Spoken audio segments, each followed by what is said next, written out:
नमस्कार, स्वागत है आप सभी का प्रतिपक्ष संवाद पर। मैं हूं आपके साथ मेघना सचदेवा। हर हफ्ते आपके लिए एक खास कार्यक्रम हम लेकर आते हैं जिसका नाम है ज्योतिष संवाद और आपको कुछ नई जानकारियां देते हैं। एक बार फिर से हाजिर हैं एक नए एपिसोड के साथ। हमारे साथ ज्योतिष आचार्य मंजू जोशी मौजूद है। मैम, स्वागत है प्रतिपक्ष संवाद पर आपका। नमस्कार, जय माता दी। आपने कई लोगों को रुद्राक्ष धारण करते हुए देखा होगा, लेकिन रुद्राक्ष क्यों धारण किया जाता है, रुद्राक्ष धारण करने के लाभ क्या होते हैं और रुद्राक्ष की उत्पत्ति कहाँ से हुई, रुद्राक्ष का मतलब क्या होता है, आज के इस एपिसोड में हम विशेषकर इसी पर बात करने वाले हैं। तो करते हैं शुरुआत। मैम, बहुत से लोगों को मैंने भी रुद्राक्ष पहने हुए देखा है और कई लोग कहते हैं कि शायद गुस्सा कंट्रोल करने के लिए पहनते हैं या परिवार में कलह हो जाती है उसके लिए पहनते हैं। बहुत से अलग अलग कारण हर कोई बताता है। हालांकि उन कारण में कितनी सच्चाई है वो आपसे जानेंगे, लेकिन पहले रुद्राक्ष का अर्थ क्या होता है वो आज आप बताइए।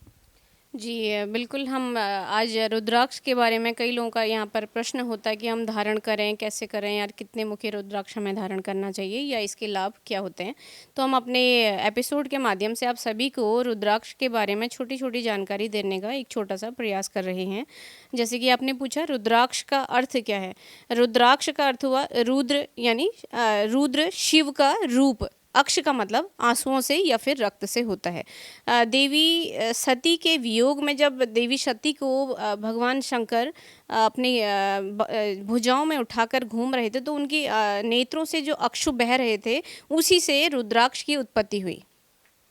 तो चलिए, ये तो बात हुई कि रुद्राक्ष का मतलब क्या है, किन शब्दों से मिलकर ये बना है, रुद्राक्ष की उत्पत्ति कैसे हुई ये भी आपको मैंने बताया है। लेकिन आखिर क्यों आप ये रुद्राक्ष पहने, इसके लाभ और फायदे क्या क्या हो सकते हैं, मैम उस पर बात करते हैं।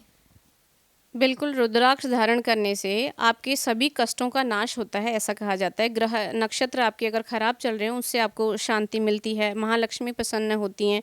अगर रोग इत्यादि से अगर आप ग्रसित हैं, रुद्राक्ष धारण करने से आपके कष्टों का नाश होता है, रोग आपके कम होते हैं, इसलिए रुद्राक्ष धारण किया जाता है। मैम, हमने अक्सर देखा है कि एक ही तरह का रुद्राक्ष होता है। हालांकि अलग अलग राशियों को कहा जाता है कि अलग अलग तरह का रुद्राक्ष पहनना चाहिए, तभी आपको लाभ मिलेगा, फायदा मिलेगा। अगर आप राशि के हिसाब से वो रुद्राक्ष नहीं पहनेंगे तो आपको फायदा नहीं मिलेगा। तो कौन सी राशियों को कौन सा रुद्राक्ष पहनना चाहिए, कितने तरह के रुद्राक्ष होते हैं। देवी जी, मैं पहले बताती हूँ कि किस राशि के जातकों को कौन सा रुद्राक्ष धारण करना चाहिए। सर्वप्रथम हम बात करेंगे मेष राशि की। मेष राशि के जातकों को 3 मुखी रुद्राक्ष धारण करना चाहिए। वृषभ राशि के जातकों को 6 मुखी रुद्राक्ष धारण करना अच्छा रहेगा। इसके अतिरिक्त मिथुन राशि की बात करते तो मिथुन राशि के जातकों को 4 मुखी रुद्राक्ष धारण करना उनके लिए अच्छा रहेगा।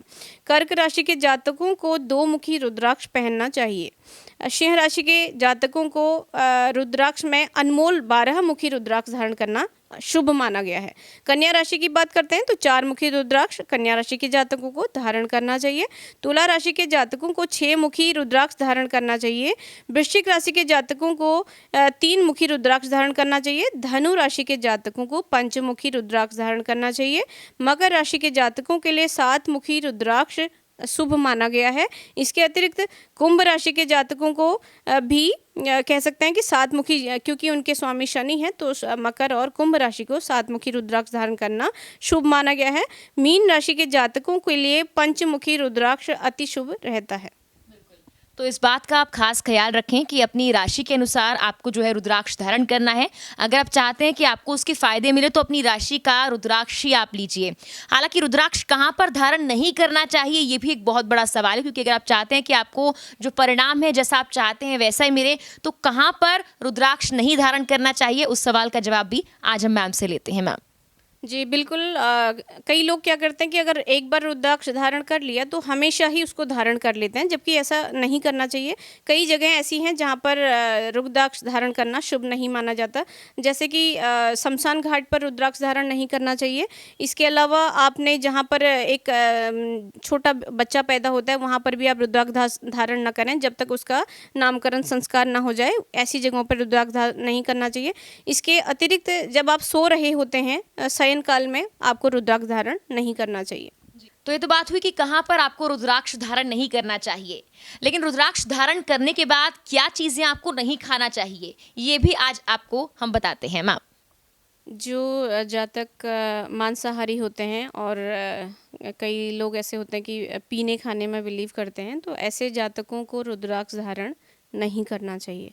नॉनवेज इत्यादि जो खाते हैं, मीट अंडा मांस जो लोग खाते हैं, उनको रुद्राक्ष धारण नहीं करना चाहिए। अब ऐसा नहीं है, कई लोगों का प्रश्न होता है कि अच्छा हम जिस समय खा रहे हैं तो उस समय धारण ना करें, तो ऐसा नहीं है। अगर आपने रुद्राक्ष एक प्रॉपर तरीके से अगर धारण कर लिया है तो उसके बाद आपको मीट अंडा मांस यानी मांसाहारी आप नहीं रहेंगे, उसका आपको त्याग करना होगा, तभी आप रुद्राक्ष आपके लिए फलित होगा। मैम, ज्योतिष के अकॉर्डिंग हर चीज़ का एक मुहूर्त होता है, तो रुद्राक्ष धारण करने का भी ज़रूर कोई मुहूर्त होता होगा या कुछ वक्त होता होगा, वो क्या है? अ, रुद्राक्ष को आप सोमवार, पूर्णिमा, अमावस्या, चतुर्दशी तिथि और इसके अलावा शिवरात्रि के दिन धारण करना शुभ माना गया है। मैम, जैसे कि रुद्राक्ष शिव जी से कनेक्टेड है और भगवान शिव के भक्त भी इसे धारण करते हैं। हालांकि क्या बच्चे, महिलाएं, बुजुर्ग सब इसे धारण कर सकते हैं? खासकर महिलाओं की अगर बात की जाए तो महिलाएं क्या रुद्राक्ष धारण कर सकती हैं? जी बिल्कुल, महिलाएं भी रुद्राक्ष धारण कर सकती हैं। बस वो जब रजस्वला जो एक समय होता है महिलाओं के लिए, तो उस समय उन्हें जब जब भी वो समय आने वाला होता है, उससे पहले ही उन्हें उसे उतार देना चाहिए, उसके बाद वो धारण कर सकती हैं। तो देखिए, महिलाओं को किस वक्त पर रुद्राक्ष धारण करना चाहिए ये भी आपको हमने बता दिया, लेकिन रुद्राक्ष धारण करने की एक विधि होती है। पूजा अर्चना करने की जैसे विधि होती है, वैसे ही रुद्राक्ष, क्योंकि भगवान शिव से जुड़ा हुआ है, रुद्राक्ष धारण करने की विधि होती है और सही तरीके से आप उसे धारण करेंगे तो ही आपको परिणाम भी मिलेंगे। ये भी जानते हैं ज्योतिषाचार्य से कि कैसे उसे धारण करना है। मैम, विधि क्या होगी? जी, जब भी आप रुद्राक्ष धारण करते हैं, स्नान आदि करने के बाद उस दिन आप सर्वप्रथम तो बता दूं, लहसुन त्याग का परित्याग उस दिन के लिए कम से कम आप करेंगे। इसके अलावा उसे जो रुद्राक्ष है उसको आप गंगा जल से शुद्ध करेंगे। जैसे शिव जी की पूजा करते हैं वैसे ही आप उसकी अक्षत, चंदन, कुमकुम इत्यादि, फूल माला इत्यादि उसमें अर्पित करेंगे।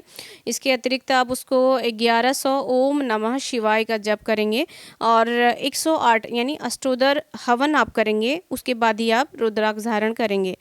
धारण करने के उपरांत जब आप हवन कर चुके होते हैं, वो जो हवन की अग्नि होती है उसे आप अपने माथे पे तिलक के रूप में लगाइए। यह विधि है रुद्राक्ष धारण करने की। बिल्कुल, धन्यवाद मैम रुद्राक्ष पर तमाम जानकारियां हम तक पहुंचाने के लिए, क्योंकि जो लोग रुद्राक्ष या तो धारण कर चुके हैं या करना चाहते हैं, शिव भक्तों के लिए खासकर आज का हमारा ये एपिसोड है। उम्मीद करते हैं कि जानकारी आपके काम आई होगी और अंत इस एपिसोड का एक सुविचार के साथ करेंगे, जैसे कि हम हमेशा करते हैं। मैम जी बिल्कुल, हम प्रायः एक सुविचार के साथ अपना एपिसोड समाप्त करते हैं। तो आज मैं आपको बताऊंगी, कई लोग आपने देखा होगा कि जब भी कहीं बाहर से आते हैं तो हम अपने जूते चप्पलों को अंदर ही लेके आते हैं। मैं कोशिश करती हूँ कि बाहर के जूते चप्पल कम से कम बाहर रखें। इसका मुख्यतः कारण होता है कि जो गंदगी होती है उसमें राहु जो है प्रबल होते हैं। तो अगर आप बाहर के गंदगी अंदर लेके आएंगे तो आपके घर में नकारात्मक ऊर्जा का संचार अधिक होगा।